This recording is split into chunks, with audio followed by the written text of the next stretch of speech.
ഏറ്റവും കൂടുതൽ ബിസിനസ് നടക്കുന്നത് ഓണം, വിഷു, ക്രിസ്മസ് എന്നീ ആഘോഷങ്ങൾക്കാണ് അല്ലേ?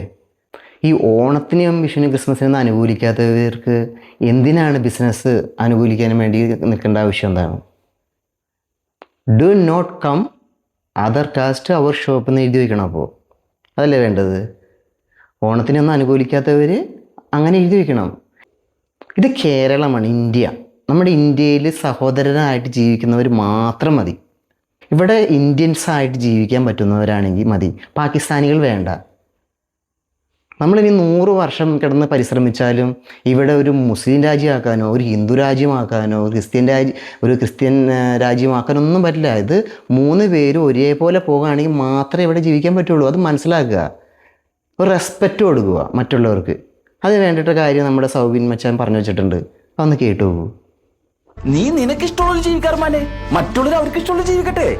ഇത്തിരി ദയുണ്ടായാൽ മതി. മറ്റുള്ളവരുടെ വിശ്വാസത്തോട് ഇത്തിരി റെസ്പെക്റ്റും അത്രയും ആവശ്യമുള്ളൂ. ലോകം നന്നായിക്കോളും. അതിന് നീ ഇത്ര ബേജാറാണ് മാനെ. നമ്മൾ വിശ്വസിക്കുന്നത് മാത്രം ശരിയെന്ന് ശാഠ്യം പിടിക്കുമ്പോഴാണ് ഈ പ്രശ്നങ്ങളൊക്കെ ഉണ്ടാവുന്നത്. യൂണിവേഴ്സൽ ഫ്ലോ ഒന്നേ ഉള്ളൂ. അതിലോട്ട് അങ്ങോട്ട് കണക്ട് ആയാൽ മാത്രം മതി. ബാക്കിയുള്ളതെല്ലാം പൊളിറ്റിക്സാണ്. മനസ്സിലായില്ലേ? അത്രേ ഉള്ളൂ. നമ്മൾ ബാത്റൂമിൽ പിന്നാമ്പുറം കൊണ്ട് സംസാരിക്കുന്ന ആ സംസാരം ഉണ്ടല്ലോ, അത് നമ്മുടെ വീട്ടിൽ തന്നെ അവിടെ കുഴിച്ചു മൂടുക, അല്ലെങ്കിൽ അവർക്ക് കൊടുക്കുക. സോഷ്യൽ മീഡിയയിൽ വന്നിട്ട് പരസ്യപ്പെടുത്താൻ നിൽക്കരുത്. നിങ്ങൾക്ക് അങ്ങനെ വിശ്വാസമുള്ളവരാണെന്നുണ്ടെങ്കിൽ ആ കമ്മ്യൂണിറ്റിയിൽപ്പെട്ട ആൾക്കാർക്ക് ഗ്രൂപ്പ് ഉണ്ടാക്കി അവരുമായിട്ട് ഷെയർ ചെയ്യുക. സോഷ്യൽ മീഡിയയിലല്ല ഇടേണ്ടത്. അത് വർഗീയ വിഷയമായിട്ട് മാറും. നമ്മൾ എത്ര റെസ്പെക്റ്റ് ചെയ്യുന്ന ആൾക്കാരാണെന്നുണ്ടെങ്കിലും ഈ വർഗീയ വിഷയം വരുമ്പോൾ ഭയങ്കര ബുദ്ധിമുട്ടാണ്.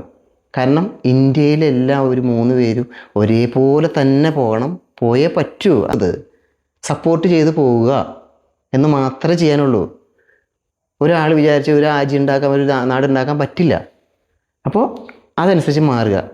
നിങ്ങൾ ആന്തർവായു കൊണ്ട് സംസാരിക്കുന്നതൊക്കെ വീട്ടിൽ നിക്ഷേപിക്കൂ, ഇവിടെ വേണ്ട. Okay, happy Onam.